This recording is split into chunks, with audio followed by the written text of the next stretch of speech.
What up, chat? It is Monday, and you know what that means.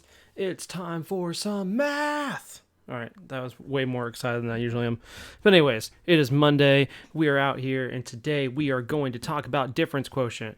Why? Because I've done several lessons about this, not just today, not just this year, but over the past several years. And I think it is a topic of interest.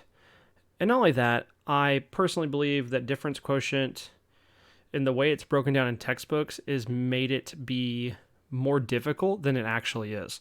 So I want to take the time to look at it, understand what's happening, and hopefully break it down in a way that makes more sense and will allow you to do these problems in a much easier way. So let's talk about difference quotient and what it is. So I'm going to need multiple boards today. Let's go ahead and move our neon board out of here. But with board numero uno, we will realize that for difference quotient, we have a few things. So we have difference quotient.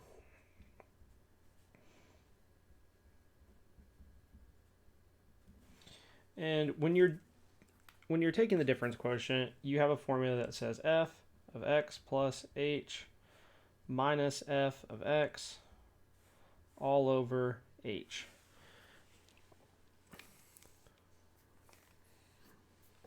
I just realized that my stream might have started slightly after I started teaching, which means we might have missed me being super hype about Math Man Monday.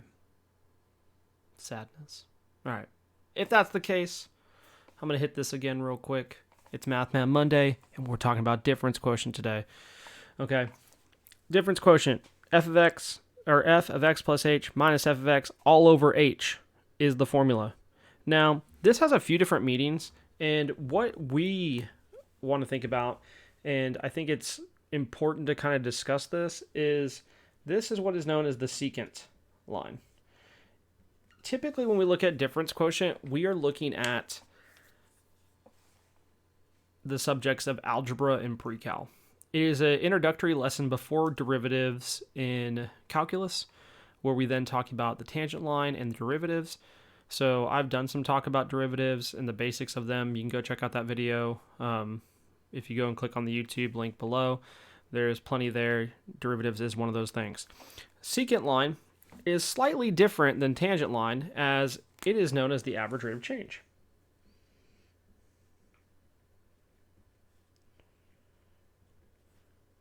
And when this happens,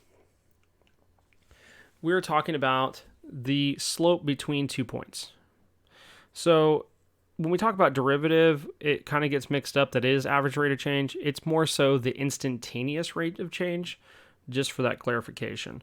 So basically, if you have a graph, you are finding the rate of change, or the secant line. If you had a point here and a point here, you're finding the secant line, or the rate of change between those 2 points. When you're doing derivative, you're finding the slope at a specific point. So slight differences, slightly different nuances, but really end up being very similar. In fact, I will relate the difference quotient to the derivative when we get done with our problem. So we're going to look at two different problems today. We're going to start off really easy at first, and then we're going to switch it up. So let's start off with an example of find the difference quotient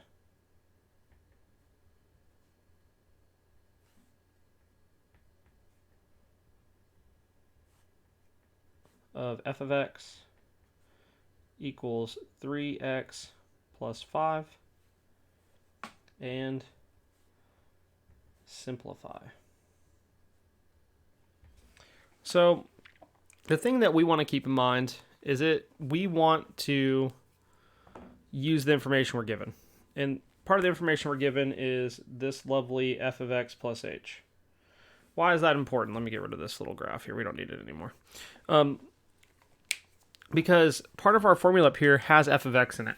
So when we're working with this, we want to be able to use that. So the original formula says f of x plus h minus f of x. we already have f of x. So what we want to do is we want to find f of x plus h. And if you notice, I'm not going to write the fraction until the very end.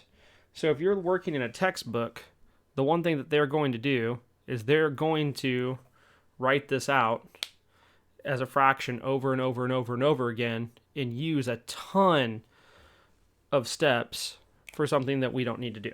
So you want to remember this is just like function notation.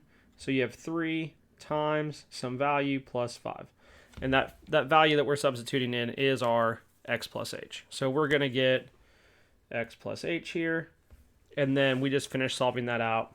And we have 3x plus 3h plus 5.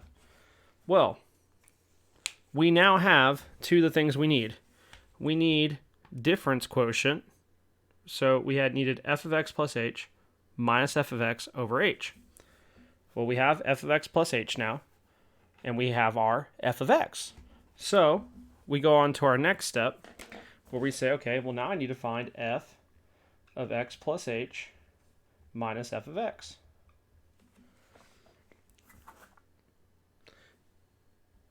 And we're going to say equals. All right, we're going to rewrite our f of x plus h. So 3x plus 3h plus 5 minus our f of x, which was 3x plus 5. When you get to this step, f of x should cancel out. If f of x does not cancel out, you done goofed. You messed up. That means go back. All right, you probably messed something up in here. So what should happen, and we can write this out as a separate step. It doesn't really matter. I'll do it just so you can see it. 3x plus 3h plus 5. Remember, distribute to both, minus 3x minus 5. Our 3x's go away, our 5's go away, and we are just left with 3h. Okay? We have now found f of x plus h minus f of x. We found the whole entire numerator. So if we rewrite this, f of x plus h minus f of x all over h. Oh my goodness, this is the first time we wrote a fraction. Fractions are friends, not foes. And we find our answer is 3. So the slope of our secant line is 3. Now, funny enough, if I take the derivative of 3x plus 5, I also get 3. So sometimes the secant and tangent lines will be very similar. And we tend to look at that way and move away from difference quotient once we get into calculus and we start talking about derivatives. All right. But that is a very basic problem for difference quotient. So hopefully that was helpful. Hopefully that breakdown was very nice and easy, where you have f of x, you find f of x plus h, solve out your numerator, then do the denominator, boom, you're done, call it a day. That's what you're going to do for these type of problems. So let's do one more. Let's make the problem slightly more difficult, but you're going to notice we're going to use the same steps. I find this to be very useful, and I think it helps my students make sense of what's going on. Because if you make a mistake, you're not sifting through all these different fractions going, did I make a mistake here? Or was it in this step? Or was it in this one? This is very procedural. I have f of x, that's given. I substitute it in for the function. I get to here. If my f of x doesn't cancel out, the only step I could have messed up is here. And I don't even have to look at a fraction for that. I go here and I say, okay, what happened? Or did I not distribute the negative? Those are the 2 choices of things that could have gone wrong. Once that cancels out, boom, put it over h, simplify, you're done. All right, I think this is very procedural. It's nice. It's easy to look at. The problems are just tedious. They just take time. When I was teaching this today, a bunch of my students were like, can you just give us the short way? Please just tell us the short way. I'm like, no, we're in pre-cal, not calculus. So no, I can't give you the short way. And really, learning how to work things out the long way makes you appreciate the shortcut. So if you're a student, sorry. If you're a teacher, there's some advice. Hopefully it's helpful. Okay, so we're not going to change our problem much. We're just going to change our f of x. So our f of x is now going to be, let's just do x squared, not give it a coefficient, and say minus x plus 7. All right, that way we're not getting too crazy with distributing and getting large numbers, because knowing me, I'll make up a problem, the numbers will get crazy, and we'll be here working it for like 15 minutes. Okay, so we have our f of x, but we have a new dilemma. We have a squared. All right, and this is what throws people off generally. So again, we're going to come back and we're going to say, okay, well, I need to find f of x plus h. And I'm going to write this the same way I did before, where we go through and say, okay, well, that's equals, and I have a value that's going to be squared minus that value again, and plus 7. So I'm going to plug in x plus h, plug in x plus h. All right, and then I'm good. And then I can actually start doing some work. It is worth noting, and I'm gonna note this here on my little space here on the board. It is worth making a note that x plus h squared equals the following, because you're gonna see this a bunch when you do these type of problems, that you get x squared, and then x times h is xh, x times h is xh, so we get plus 2xh plus h squared. You're going to see that enough where it might just be worth making a note and just having that written there so you don't have to do FOIL every time. I remember that, but a lot of people don't. So now that we know that, we have x squared plus 2xh plus h squared distribute minus x minus h plus 7. All right, you've now found f of x plus h, and it's a lot of terms. All right, so you can see from the previous problem that was a lot easier, we have gained many more terms, and this problem gets slightly more tedious. So we go on to our next step, and we say, okay, well, I have the whole entire numerator now, because remember, let me scooch this down just slightly. Our difference quotient is f of x plus h minus f of x all over h. We don't want to mess with fractions until the very end. So now we're going to go, okay, f of x plus h minus f of x. And again, we rewrite out exactly what we have above. So x squared plus 2xh plus h squared minus x minus h plus 7 minus f of x, which was x squared minus x plus 7. Whew. At this step, again, f of x better cancel out. I have an x squared minus x squared. This goes away. All right, there's no 2xh. There's no other h squared. I have a minus x. Negative negative gives me a plus x. Boom, gone. 7 minus 7. Boom, gone. Everything canceled out, so I'm good.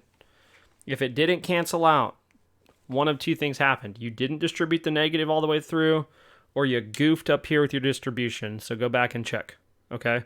Those are the things that need to happen.